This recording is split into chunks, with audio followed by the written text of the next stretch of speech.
Today, I have the pleasure of talking with a wealth of knowledge and one of the thought leaders in the space, and that is Greg Foss. He almost needs no introduction, but for the sake of any first-time listeners, maybe just give a quick summary of yourself.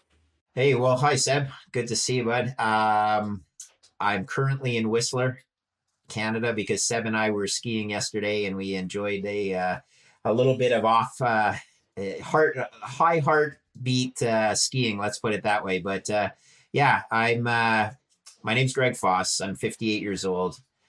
I grew up in Montreal and was an engineer. I went to McGill University as an engineer. I quickly realized I didn't want to become a full-time engineer, but I loved mathematics. So I decided it's easier to switch from engineering to business, but you can never switch back from business to engineering. So I figured, you know what, I'm going to hang out. I'm going to keep do engineering for as long as I can. And lo and behold, I ended up graduating 4 years later, but realized still that I didn't want to be an engineer and got lucky by applying to a business school in the United States, Cornell University. I say often that I would not have gotten into Cornell right out of engineering school if I was an American, but they were trying to build an international business school. And I applied as a Canadian and with no work experience, which is a pretty high prerequisite of getting into these business schools. I got in as a Canadian. I had the marks, but not the work experience. So 6 straight years of school, 2 in the US, great experience. Got to understand the difference in culture between the USA, lived with some incredibly good American kids that remain close friends to this day, but decided to come back to Canada and become a financial engineer, Seb. So I've spent 30 years as a credit risk trader. Put it simply, credit is all about mathematics. So my engineering background comes into play frequently because you have to be comfortable with math. You have to believe in mathematics. Bonds, which are credit instruments, are pure math. They're called fixed income because the coupon is fixed and there's no subjectivity. You either pay the coupon and receive the coupon, or the bond defaults and your bond is no longer a contractual obligation. It becomes a court of law determination. So 30 years later, here I am, skiing a little bit in Whistler, but a Bitcoin convert. I can explain how I became a Bitcoin convert if you'd like, but very simply, I look at everything through the lens of a credit analyst. As a credit trader, credit is the most important component of the capital markets. Credit is larger. It has a priority of claim. It is incumbent on our levered financial system that people have confidence in the credit system. And when they don't, that's when things get ugly. So 30 years, 4 financial crises later, here I am going to talk with you about Bitcoin. Well, I think most people usually jump straight into the Bitcoin part, but I think rather than going down the route of the normal questions, I wanted to know a little more about kind of how you ended up finding yourself in the position you're in. And so even when it came to, say, your bond experience, did you end up like studying bonds before you went into, say, your career, or was it more you learned like on the job training? Great question. So you do learn on the job, because what you get in any university program, it's my opinion that one of the most important things you learn in university is time management. It's not necessarily the discipline you're learning. You just learn time management. And when I say the discipline, meaning the study discipline, you also learn discipline, meaning you have to commit to doing your work, but it's time management. So they don't teach you bonds in undergrad or in grad school. They don't teach you what it's like to sit in a risk chair and manage risk. Plenty of times the models that you learn that are supposed to work, you take them and throw them out the window because markets decouple. It's not about a formulaic approach. It's about a buy and sell necessity. So you learn in the chair. And that's what I say. I've lived in a risk chair. Listening to academics like Steve Hanke, who's never sat in a risk chair, opine on financial markets actually makes me chuckle so often, because you realize the man has no clue how markets actually work. And that's the danger. You don't learn from a textbook. You have to learn with real skin in the game. You have to understand when an account needs to raise money because they are being redeemed by their unit holders. There's no price earnings ratio that comes into consideration. It's just like, show me a bid. I need to sell, and I need to sell now because in T+2, I need to deliver cash to my unit holders. And financial models be damned. Price earnings ratios, credit spreads, discount rates. It's a price. Show me a bid. And this is when things gap down, and people will say, how is it possible that something fell 20% overnight? Did the cash flow projections of the company change? No. The fact that someone had to sell changed, and the next best bid was substantially lower. So you live in the chair, you learn. And I frequently say, all I bring to this conversation is 30 years worth of mistakes. Okay. Luckily, I've learned from each of my mistakes, and I try and not repeat them. And as long as your mistakes aren't killers, meaning, you have enough victories, then you're allowed to continue sitting in the risk chair. Otherwise, the risk chair cleans you out. They say, thanks for coming, kid.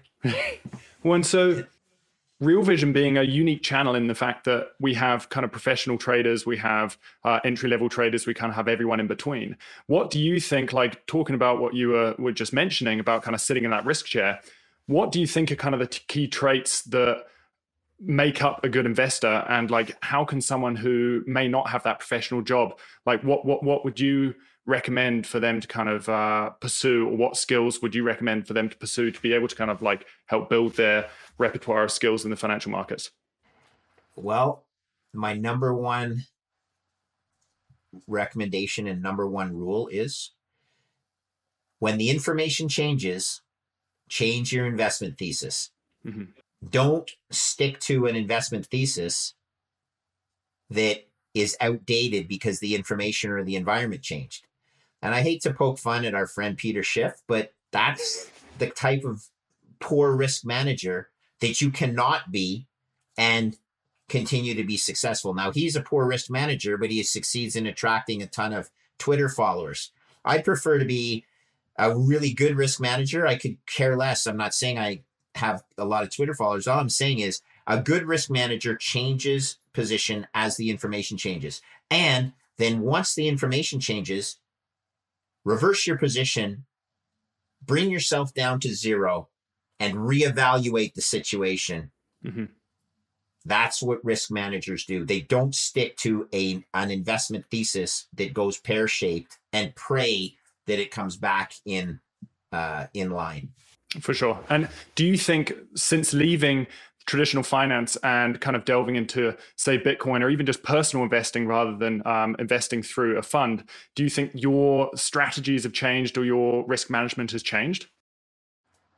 It's a good question. One of the things that Bitcoiners, real hardcore Bitcoiners, go after, they are so convinced they're 100% in, right? And I've never been 100% in on a trade in my life. Okay. I can have high conviction and low conviction and medium conviction. But even when I'm extremely high conviction, which is what my Bitcoin trade is, I'm not all in.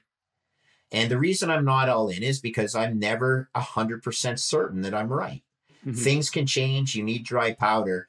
And then the flip side to that is, Seb, if I'm right where I think Bitcoin is going to go in terms of a price, I don't need to be all in. My portfolio will do just fine if I have a target exposure that's my personal risk tolerance. So, you learn this over time.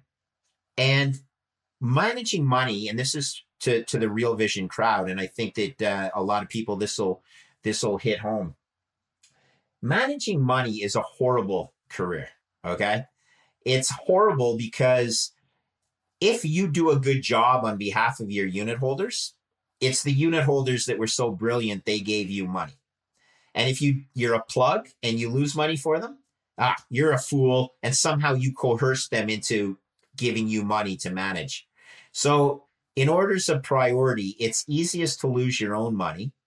It's second easiest to lose the money of a bank, meaning you feel bad, but you still don't, it happens. When you're taking risk, you have winners and losers.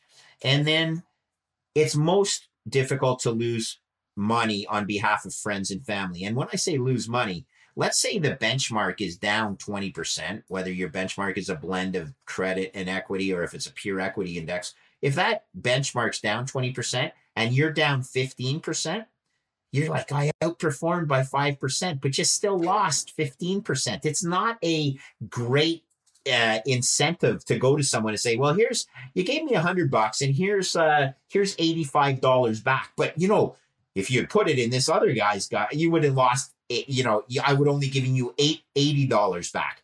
That's no victory, right? That's so going back in terms of, risk management, removing emotion from it, all of these things are important when you're planning a trade and then you're trading your plan. Mm-hmm. Sit back and remember that risk management includes emotion. It includes monetary loss. You try and remove emotion from every single trade, because chances are when you let emotion take over, you are probably doing exactly the wrong thing, meaning you're selling the bottom or you're buying the top because you think that, you're missing out. So you're fighting, you're worrying about missing the rally and you're buying the top, or you're hitting a bid at the bottom because, you can't stand the pain anymore. Deal with things in increments. And as I said, you might have lost this or not appreciated this. Plan your trade and then trade your plan. In Bitcoin, I don't know where things are going over the next 2 years. I have a feeling I know where they're going, but I can't be certain. And I think I know where they're going over 20 years. And the way I'm planning my trade, dollar cost averaging, keeping my exposure for my portfolio according to my plan. And this is important because that's how you manage risk. And that includes being able to take some off the table when your exposure has exceeded your target limit, which means a 2% position turns into a 20% position because that 2% position is up tenfold. Hey, if you like this clip, be sure to check out the full interview and more only on realvision.com/crypto. It's 100% free. Sign up now.